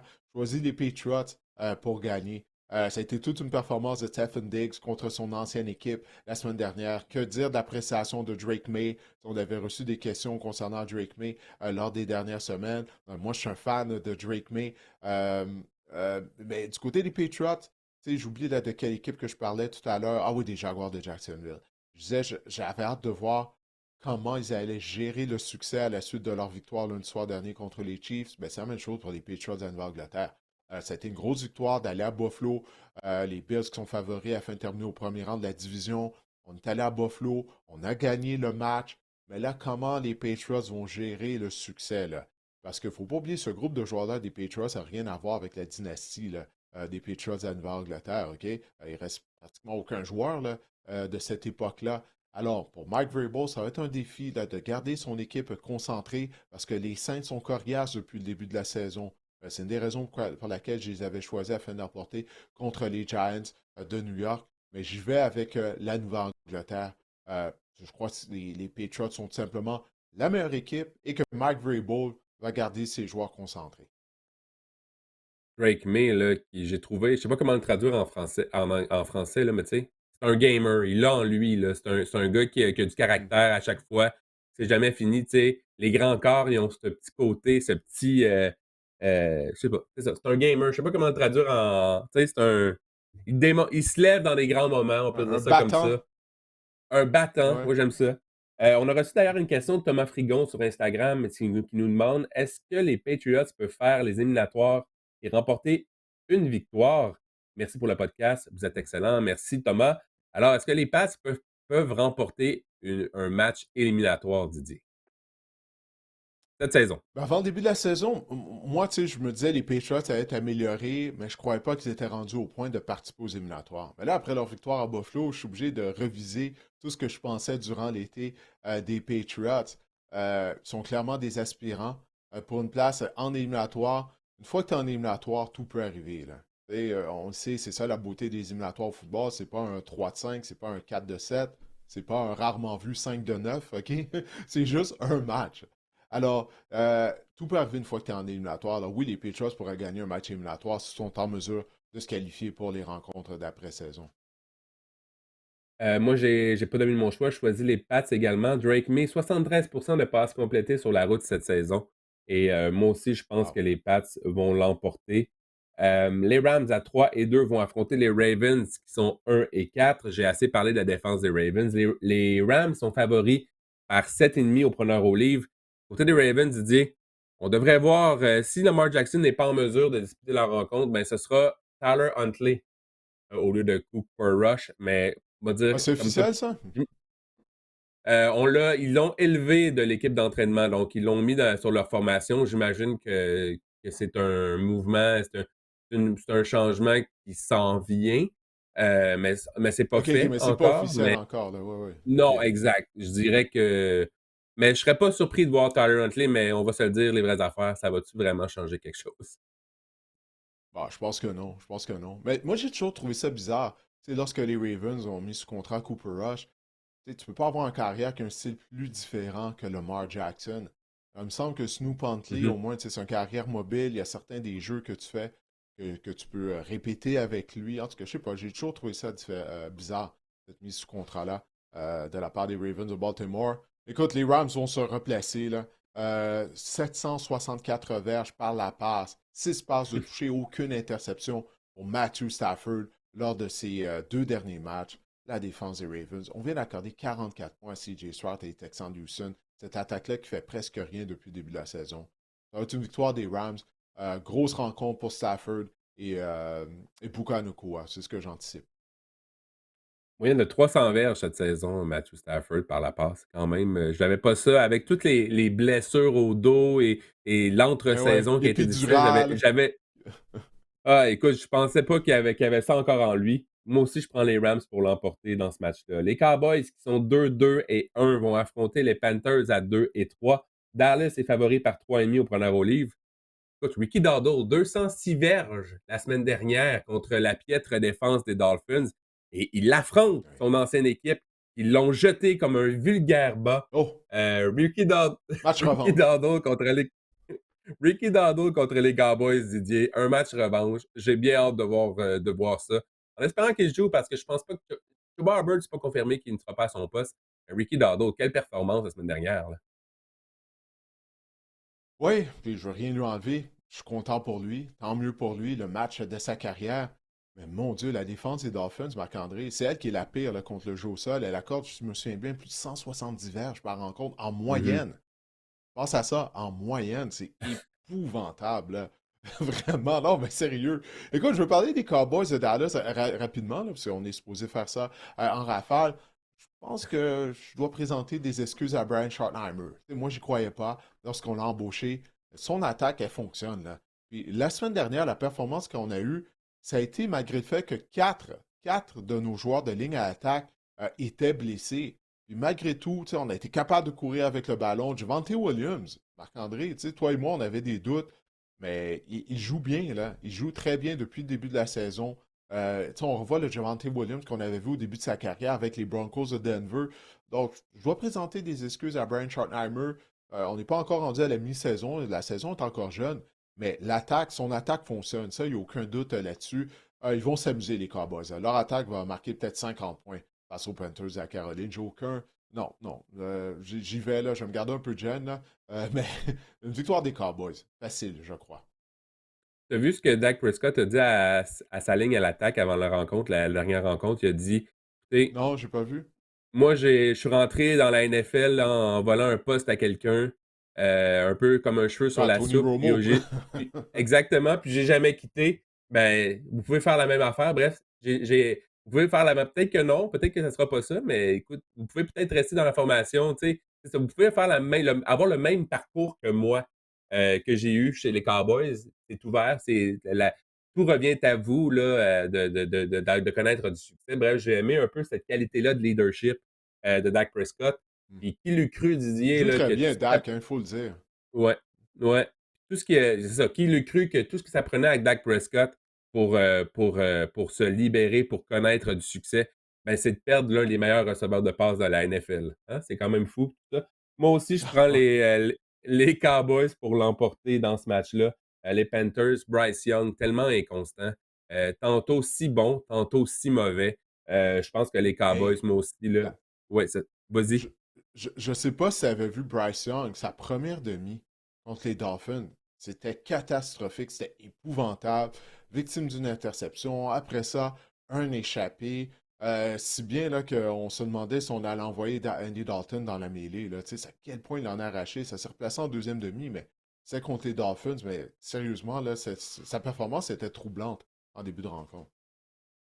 Donc, j'ai pris les Cowboys, moi aussi, pour l'emporter. Les Titans à 1-4 vont affronter les Raiders, qui sont aussi 1-4. Un match de tous les instants.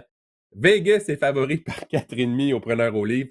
Hey, je ne sais pas si tu as vu Damien Ah ouais. Lillard, le joueur de basketball, le joueur vedette de basketball, qui a demandé, qui est un fan des Raiders en passant, qui a demandé là, OK? sur les réseaux sociaux une transaction, là, qu'on aille chercher Shedeur Sanders pour placer au lieu de Geno Smith au poste de quart du côté des Raiders. Non, si Damien Lillard n'en peut plus, imaginez les fans des Raiders en général. Parce que Geno Smith, c'est pas tout de sa faute, mais 9 interceptions déjà cette saison. Il est épouvantable, mais à sa défense, sa ligne à l'attaque ne l'aide pas non plus. Ah, c'est un mauvais mariage, ça. Tu sais, moi, j'avais vraiment des espoirs pour les Raiders cette année. Je ne croyais pas qu'ils allaient participer au éliminatoire. Tu sais, je me disais, avec l'arrivée de Pete Carroll, Geno Smith, une carrière professionnelle, Smith allait stabiliser la position de carrière des Raiders. On assistait à un jeu de la chaise musicale à la position de quart du côté de Vegas lors des dernières années. Écoute, c'est épouvantable, Geno Smith. C'est 2 interceptions la semaine dernière, encore une fois. Il mène la NFL pour les interceptions. Écoute, il a lancé une passe, son interception pour un toucher. Il y avait 2 joueurs des Colts sur le receveur de passe. Mais on voit ça toutes les semaines, des crampes au cerveau de la part de Geno Smith. C'est vraiment pitoyable. Ils sont privés en plus de ça, les Raiders, de Colton Miller, leur meilleur joueur de ligne à attaque. Sa saison est terminée. Bref, la seule raison pourquoi j'ai regardé ce match-là, c'est que je vais travailler au NFL Red Zone, puis on regarde tous les matchs au NFL Red Zone, sinon je porterais aucunement attention à ce match-là. Deux des pires équipes de la ligue. J'imagine les Raiders vont gagner. Je choisis Vegas contre les Titans, parce que les Titans, encore une fois, se sont fait donner le match par l'Arizona la semaine dernière. Les Titans, on accorde en moyenne 146 verges au sol. C'est bon pour bon. C'est pas bon pour le 29e rang de la NFL. C'est le troisième plus haut total, quatrième plus haut total de la NFL. Ça me dit qu'Ashton Genty pourrait connaître du succès. En fait, la recette des Raiders, si on ne veut pas que Geno Smith lance des interceptions, on pourrait donner le ballon 50 fois à Ashton. Ce sera un match comme Army contre Navy, là, qui n'a pas de jeu aérien, juste des courses, des courses, des courses, des courses, des courses au niveau universitaire. Ça Donc, je serait pense tant mieux. qu'Ashton Genty Ça serait... oui, je pense qu'Ashton Ça veut Genty dire le pourrait match va connaître se du dérouler rapidement. exactement. Donc Ashton Genty pourrait connaître du succès. Moi aussi, je prends les Raiders pour l'emporter parce qu'ils sont à domicile. Puis c'est pas mal mon seul argument également. Les Bengals à 2-3 vont affronter les Packers qui sont 2-1-1. Green Bay favori par 14,5 au preneur au livre. Mais est-ce que la cote va changer du côté des preneurs au livre avec l'arrivée de Joe Flacco, qui a déjà battu les Packers cette saison dans l'uniforme des Browns? Est-ce qu'il pourra répéter l'exploit, cette fois dans l'uniforme orange et noir des Bengals? Joueur par excellence du Super Bowl 48, Joe Flacco, et maintenant un membre des Bengals de Cincinnati. Je ne peux pas passer à un pire mariage que celui de Joe Flacco, qui est une statue à ce stade de sa carrière, derrière la mauvaise ligne à l'attaque des Bengals de Cincinnati, jumelé au fait que Zach Taylor refuse de s'ajuster. Marc-André, tu sais, la semaine dernière, là, on a vu Kevin O'Connell, OK? Kevin O'Connell avec les Vikings du Minnesota, la ligne à l'attaque, elle est complètement décimée par les blessures. Carson Wentz, c'est son carrière numéro 2. Malgré tout, il est avec un plan de match contre la défense des Browns. On a utilisé des dérobades du corps, on a utilisé le jeu au sol afin d'aider notre ligne à l'attaque. Alors, ça c'est un coach. Ça, c'est un vrai entraîneur qui est en mesure de s'ajuster, Kevin O'Connell. Zach Taylor, c'est tout le contraire. OK, OK, oui, je sais que Jake Browning en arrache, a été victime de 8 interceptions en 4 matchs seulement, mais on utilise notre attaque comme si c'était Joe Burrow qui était au poste de quart. Tu sais, on n'essaie pas de se rabattre sur le jeu au sol. C'est tout à fait ridicule, ça. Puis là, avec Joe Flacco, ça va rien changer. La ligne attaque va être tout le temps mauvaise. La défense, elle a fait qu'est-ce qu'elle pouvait contre les Lions. Tu sais, au moins, on a joué avec effort. Mais cette défense-là, elle est toujours mauvaise. Les Packers avaient congé la semaine dernière. La dernière fois qu'on les avait vus, ils étaient en action contre les Cowboys. Bien évidemment, je vais choisir Green Bay pour l'emporter. Mais cette transaction-là de Joe Flacco, je comprends faire quelque chose. OK? Parce que là, c'est rendu que Jamar Chase, je pense qu'il a réussi quoi? 3 plaqués la semaine dernière. Les 3 à la suite d'interceptions de Joe Flacco. C'est complètement ridicule. Il fallait faire quelque chose. Bon, j'imagine que je peux donner crédit aux Bengals. Au moins, on essaie de faire quelque chose, mais ça va pas bien aller. Là. C'est un très mauvais mariage à ça. Là. Et Zach Taylor, encore une fois, je peux pas mettre assez d'emphase sur Zach Taylor qui refuse de s'ajuster. La performance de Browning a laissé aucun choix aux Bengals. Je pense que ça a été une des pires performances de carrière cette année. Puis, faut pas oublier, là, il y a Geno Smith et Bryce Young qui sont épouvantables depuis le début de la saison.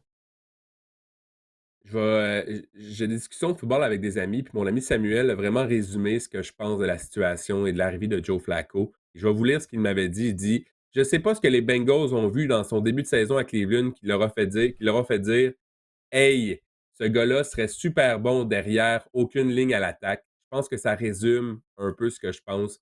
Je peux pas croire qu'on a décidé de choisir Joe Flacco. Et ça m'amène à la question de Benoît Roux qu'on a eu sur Instagram, Didier, qui me demande, Hmm. selon vous, est-ce que les Bengals devraient aller chercher un autre quart pendant la période des transactions ou durant, jusqu'à la date limite des transactions? Euh, Moi, je rêve C'est fait. encore de voir Jameis Winston avec Jamar Chase et T. Higgins, mais ça, c'est pour mon Mais plaisir non, ça va personnel. rien changer. Oubliez ça, les Bengals. Tu sais, je vois ça sur les réseaux sociaux, des gens qui disent: Ah, pourquoi ils ne sont pas allés chercher?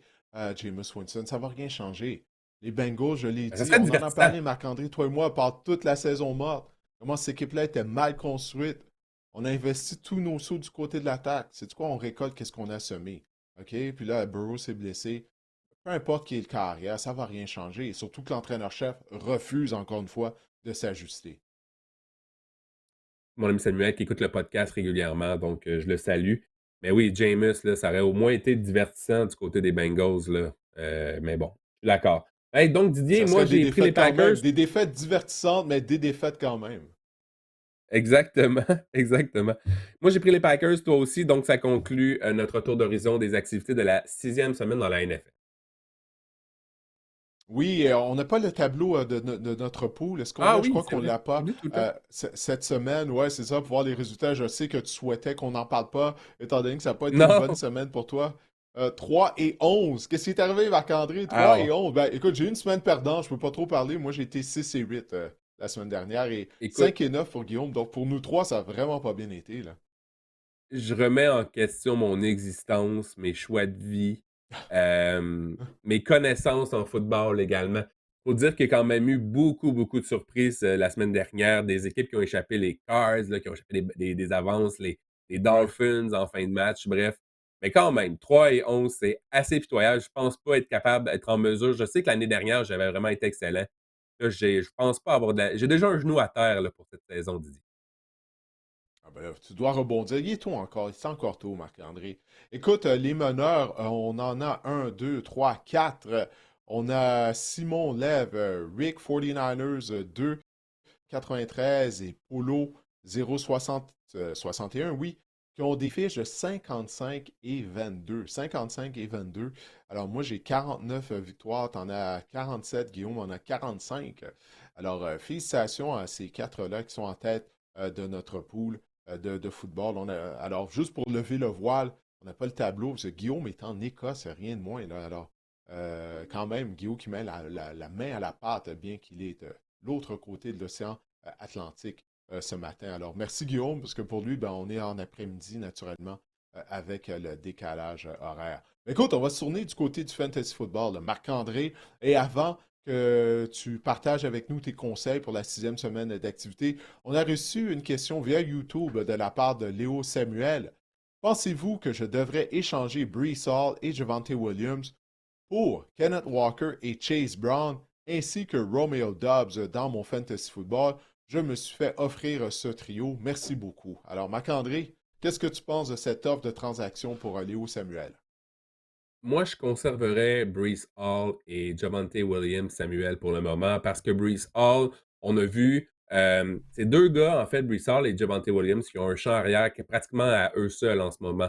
Braylon Allen, je crois qu'il est blessé, si ma mémoire est bonne, ou du moins, on ne le Oui, voit oui, pas oui. Sur la régulièrement liste sur des le blessés, terrain. oui. Breece Hall, encore là, veut pas, est venu d'un fort match la semaine dernière. Je trouve qu'il a retrouvé un peu de la vigueur cette année. Il connaît de bons matchs, utilisé également dans le jeu aérien par Justin Fields. Javante Williams, on en a parlé un peu avec les Cowboys. Il est vraiment excellent. Là. C'est probablement une des belles aubaines au niveau fantasy en début de saison. Et Kenneth Walker, Didier, on ne sait jamais. Zach Charbonnet est toujours dans le portrait. On partage le travail dans le champ arrière chez les Seahawks. Je sais que c'est pas potentiellement à talent égal, Kenneth Walker est le meilleur joueur de cette transaction-là. Par contre, il y a la présence de Jacques Charbonnet et veut pas, on ne doit jamais se dire qu'un joueur va se blesser, mais quand même, là, Kenneth Walker, disputer une saison complète, il n'a jamais fait ça. C'est un joueur quand même à haut risque. Chase Brown, tant aussi longtemps qu'on n'aura pas réglé le problème de corps arrière du côté des Bengals, on l'a vu, Chase Brown, Jamar Chase, T. Higgins, c'est des gars dont les variables là, vont changer semaine après semaine. Chase Brown ne connaît pas un bon début de saison. Puis j'ai bien hâte de voir. J'ai hâte de voir avec Joe Flacco si ça va être différent. Mais encore là, je ne procéderai pas à une transaction pour acquérir Chase Brown, malheureusement. Ça me fait mal au cœur parce que je pensais qu'il allait connaître une grande saison. Et Romeo Dobbs, euh, on n'en a pas parlé avec les Packers, mais Christian Watson, là, on a activé sa fenêtre pour qu'il revienne au jeu. Je pense que ça pourrait grandement aider les Packers qui sont à la recherche justement d'un gars pour aller étirer les jeux, les passes dans les zones profondes. Je pense que Christian Watson va avoir son utilité. Puis on a un paquet de receveurs là, dans l'attaque des Packers. On a Matthew Golden, qu'on dit beaucoup de bien, qu'on devrait prendre du galon plus la saison avance. On a Tucker Graff, l'allié rapproché, qui est excellent. Je pense que Romeo Dobbs, oui, il connaît un bon début de saison. Il a inscrit surtout des touchés. Mais je pense que justement, avec le nombre de receveurs de qualité qu'on a avec les Packers, moi, je conserverais Brees Hall et Javonte Williams parce que justement, ce sont des gars plus sûrs à la position et c'est des porteurs de ballon. C'est vraiment parfois quelque chose de recherché, une denrée qui se fait des fois assez rare plus la saison avance au niveau fantasy. Alors, merci Léo pour ta question. Alors maintenant, Marc-André, on va y aller de tes conseils pour la sixième semaine d'activité. On vient de parler, on en a parlé là, de Drake May. Ça a vraiment été une belle performance de sa part face aux Bills de Buffalo. Alors, est-ce que ça va se poursuivre cette semaine pour May? Quart numéro 7 cette saison de Drake May, il est tout simplement incroyable. Quart numéro 25 la semaine dernière, c'était un peu décevant, vous allez me dire, mais on a vraiment mis l'accent sur le jeu au sol avec Ramondre Stevenson, Trevion Anderson et Antonio Gibson avant qu'il quitte la rencontre du côté des Patriots. C'était vraiment une question aussi de scénario de match. Drake May, moyenne de plus de 19 points fantasy par match cette saison. Et lors de la semaine numéro 6, on affronte les Saints. C'est un affrontement avantageux.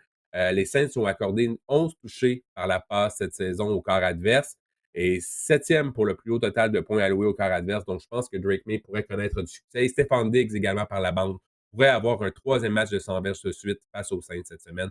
Donc, ce sont et Drake May et Stephon Diggs par la bande, deux joueurs à insérer dans votre formation.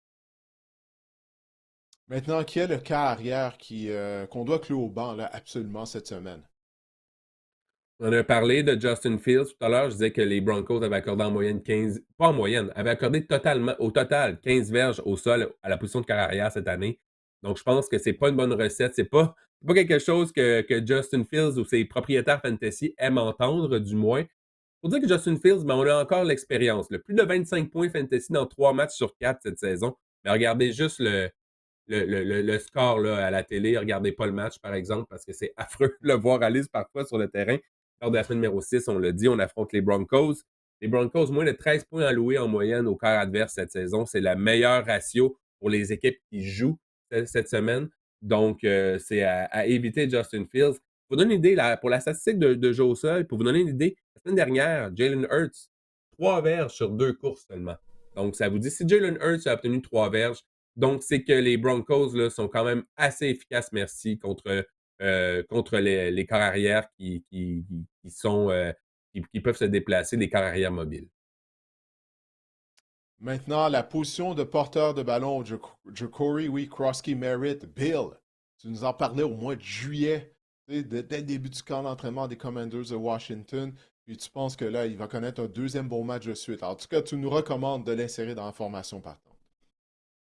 Parce qu'il a été utilisé 50% du temps, donc il a joué 50% des jeux. Je sais que Chris Rodriguez et Jerry McNichol sont encore là. Ils se sont séparés l'autre 50%. Est-ce ils seront encore présents? C'est oui, mais je pense qu'avec une performance de la sorte, Krosky Merritt vient de peut-être lancer un message à son entraîneur de me dire Hey, laissez-moi sur le terrain plus souvent. 16 opportunités, 150 berges de toucher lors du dernier match. Lors de la semaine numéro 6, on affronte celle des Bears, qui ne s'est probablement pas améliorée en congé avec la défense des Bears. On accorde en moyenne 41 points fantasy alloués aux porteurs de ballon lors de nos 2 derniers matchs. Et Chicago, on accorde le plus grand nombre de verges allouées avant le contact également aux porteurs de ballon. Donc, je pense que c'est un affrontement vraiment alléchant pour Jackery Krosky Merritt.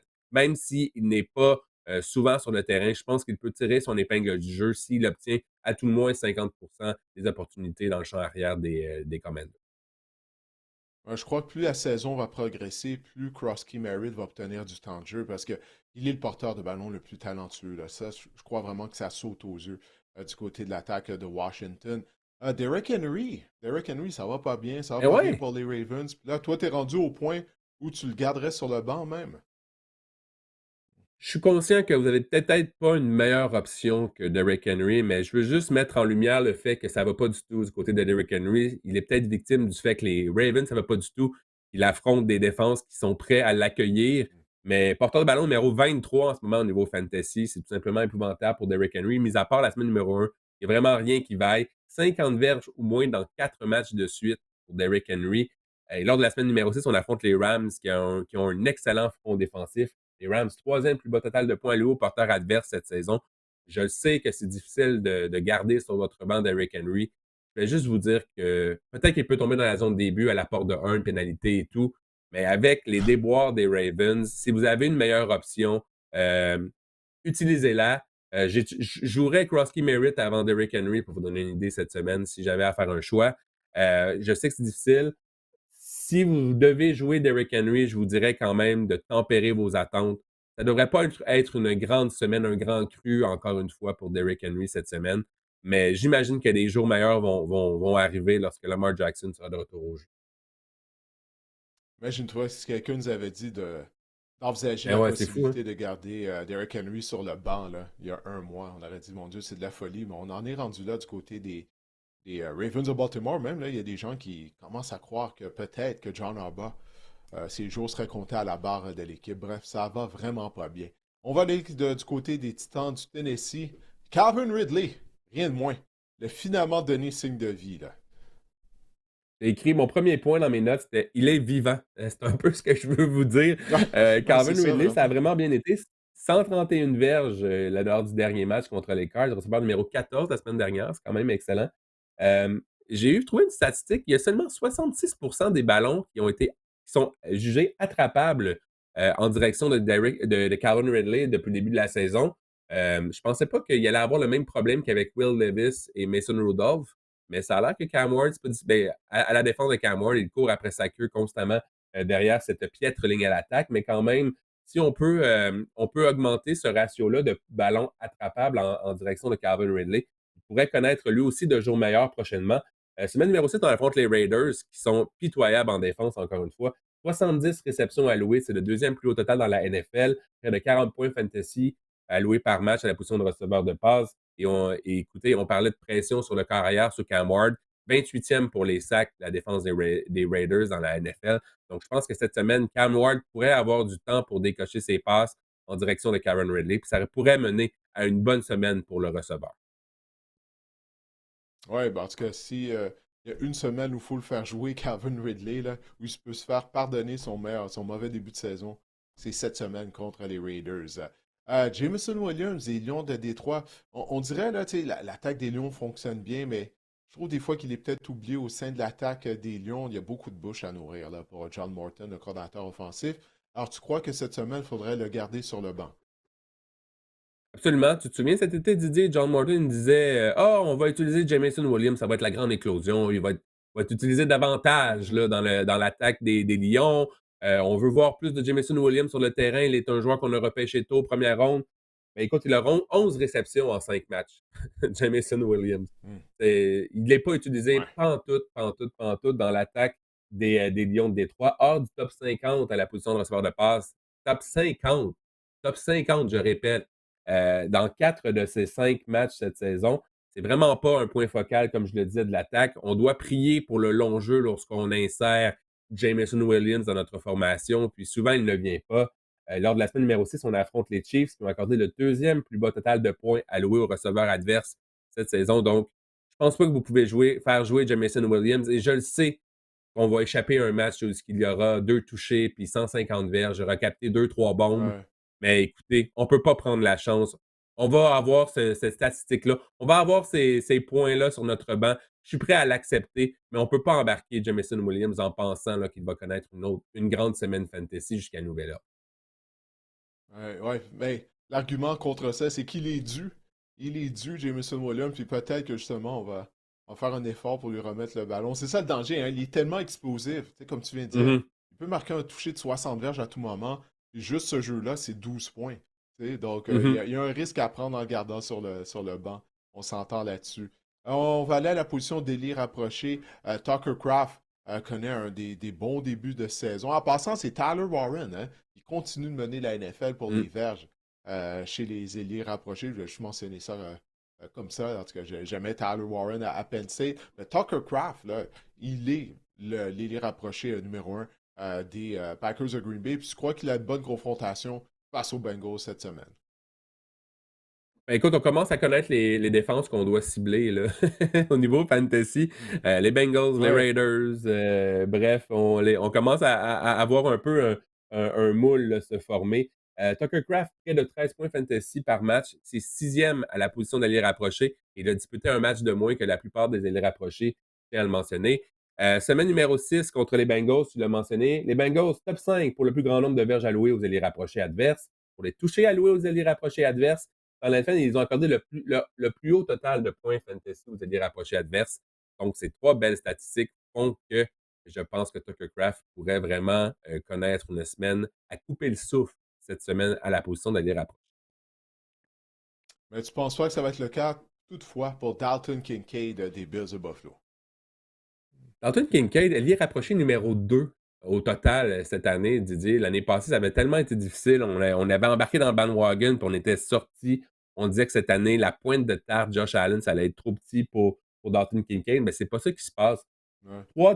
Trois fois dans le top 10, dans la position d'année rapprochée, vous allez me dire que c'est pas un fait d'armes assez colossal, mais quand même, en 5 matchs. Quand même. Premier match de Ouais. 100 verges également la semaine dernière lors du match du dimanche soir. Et lors de la semaine numéro 6, par contre, on affronte les Falcons. Je tiens à dire que les Falcons, Didier, ils excellent contre la position d'allié rapproché au niveau fantasy. 4 points fantasy alloués seulement à la position par match cette saison. En fait, durant toute la saison, en 4 matchs, les Falcons ont accordé seulement 8 réceptions au total à la position d'allié rapproché et aucun touché. Je sais que Dalton Kincaid connaît de gros moments, mais encore là, c'est une question de tempérer les attentes à son égard là, pour la prochaine semaine. Parce que, comme je le dis, les Falcons, je voulais juste mettre en lumière, vous exposer à quel point ils sont excellents et musellent les alliés rapprochés adverses depuis le début de la saison. Ben voilà, écoute, on a fait le tour pour tes recommandations Fantasy Football. Avant de parler des Alouettes, ben, j'aimerais partager avec les gens mon implication avec le Grand Chemin. Si vous ne connaissez pas c'est quoi le Grand Chemin, ben, ce sont des centres qui ont accompagné plus de 175 adolescents cette année dans leur lutte contre la dépendance. Il y a plusieurs dépendances. On ne parle pas juste de toxicomanie, mais la cyberdépendance est de plus en plus présente au niveau des jeunes, étant donné, bon, qu'ils passent énormément de temps devant des écrans, devant des tablettes ou avec leur téléphone.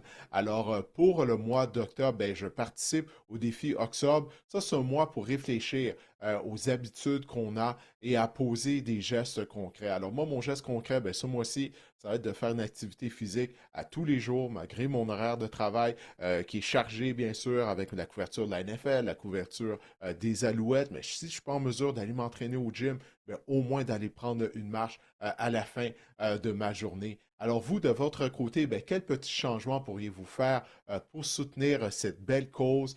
Je vous invite également aller sur le site, vous voyez à l'écran si vous nous regardez via notre chaîne YouTube, oxobre.com, et aller faire un don pour les centres Le Grand Chemin. Ils en ont besoin, mais c'est vraiment pour une bonne cause. C'est afin d'aider nos jeunes qui font face à de plus en plus de dépendance. Alors, si vous pouvez faire un petit don afin de garder le service gratuit, ce service gratuit pour les jeunes, bien, ça serait vraiment une bonne chose. Alors, je vous invite à aller visiter le site oxobre.com. Alors maintenant, Marc-André, on va parler des Alouettes. Habituellement, on parle des Alouettes au début de nos épisodes, mais étant donné que les Alouettes avaient congé la semaine dernière, c'est une très longue semaine de congé. C'est pratiquement 2 semaines de congé là, pour les Alouettes, étant donné qu'ils vont jouer lundi, le lundi de l'Action Grâce. Ils vont recevoir le Rouge et Noir d'Ottawa, oui, je m'en vais dire le Rouge et Noir de Laval, de l'Université Laval.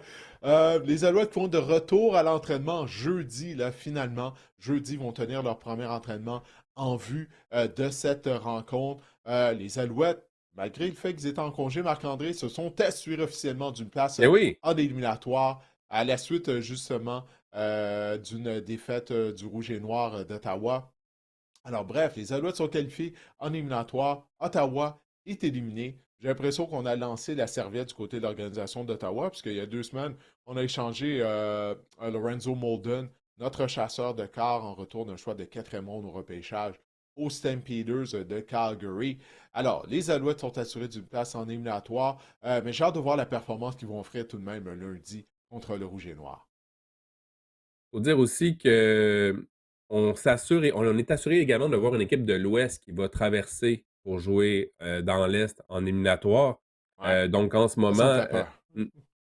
Ouais, hein, c'est ça. C'est un peu ça le sujet que j'aimerais avoir à aborder avec toi parce qu'en ce moment, si ma mémoire est bonne, je pense que c'est les Blue Bombers de Winnipeg qui traverseraient pour venir jouer contre les Alouettes en demi-finale de l'Est. Je sais que mathématiquement, les chances des Alouettes de terminer au premier rang dans l'Est sont encore possibles, mais ça va prendre un petit miracle. Et je sais pas pour toi, Didier, mais de voir les Blue Bombers débarquer, on dit qui choisit prend pire dans la vie, mais je préférerais peut-être voir soit les Elks ou les Stampeders s'en venir dans l'Est. Mais écoute, les Blue Bombers, ça fait peur là, quand même, là.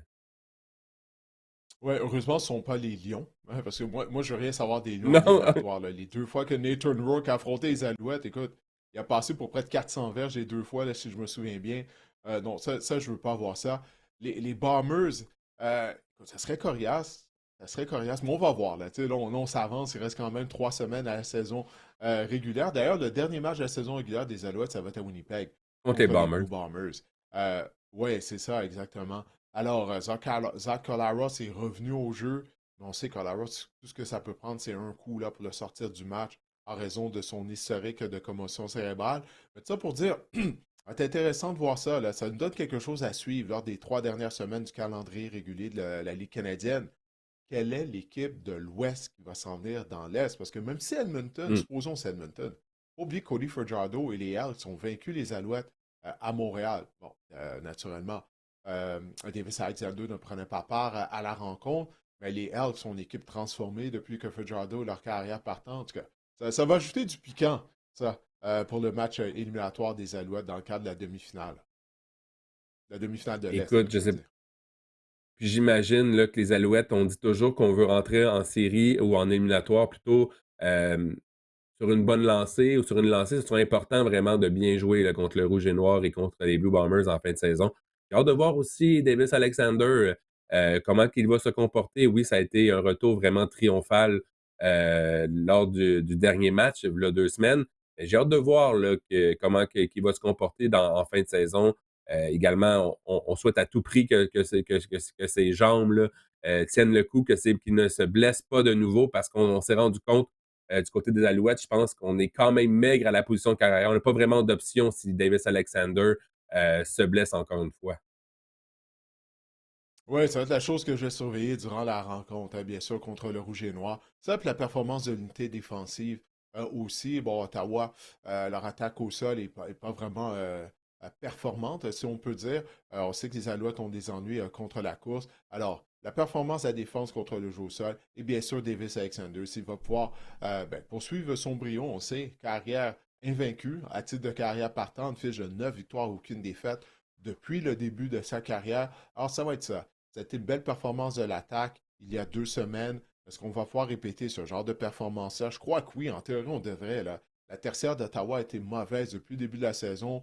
Ottawa est dans les bas-fonds de la Ligue canadienne en termes de sac du quart. Alors, c'est une opportunité. Là, les 2 prochaines rencontres des Alouettes vont être contre le Rouge et Noir pour roder la machine avant le début des éliminatoires. Alors, c'est ce que je vais surveiller, moi, lundi, le 13 octobre à 13 heures, lorsque les Alouettes vont recevoir le Rouge et Noir. Ça va être un lundi occupé pour moi, parce qu'en plus de ça, comme tu disais, il y a 2 rencontres qui sont présentées lundi soir sur les ondes de RDS. Mais c'est tant mieux. On est au mois d'octobre, il y a du football, football universitaire, football professionnel, NFL, Ligue canadienne. Alors, on ne manque pas de sujets de conversation. Je ne sais pas, est-ce qu'il y a quelque chose que tu voulais ajouter aux Alouettes, Marc-André? J'ai hâte de voir la grosseur de la dinde là, qu'on verra sur les ondes de RDS lundi. Je ne sais pas si on Hmm. aura de la dinde. On a l'habitude de voir une dinde là, en ondes du côté de Pierre, David et du panel là, à RDS. J'ai hâte de voir si on aura un festin de l'action de grâce cette année. Oui, ben, écoute, bien hâte de voir ça. Alors, l'émission d'avant-match sera présentée à 12h30 lundi sur les zones de RDS. Ben, Marc-André, on a fait le tour. On va se souhaiter d'avoir une meilleure semaine en termes au niveau de nos prédictions pour les matchs de NFL qu'on a eu la semaine dernière. Alors, pour les gens qui ont écouté ou qui ont téléchargé le podcast, qui l'ont regardé via YouTube, on vous remercie de nous envoyer vos questions via nos réseaux sociaux. On vous reparle, ben, je vais vous reparler dimanche soir. Je vais avoir un invité une première fois au podcast qui va m'accompagner afin de faire la revue des rencontres du dimanche. Merci à Max Vanout qui s'est joint à moi dimanche dernier. Et on vous souhaite de passer une bonne semaine. On vous reparle dimanche soir.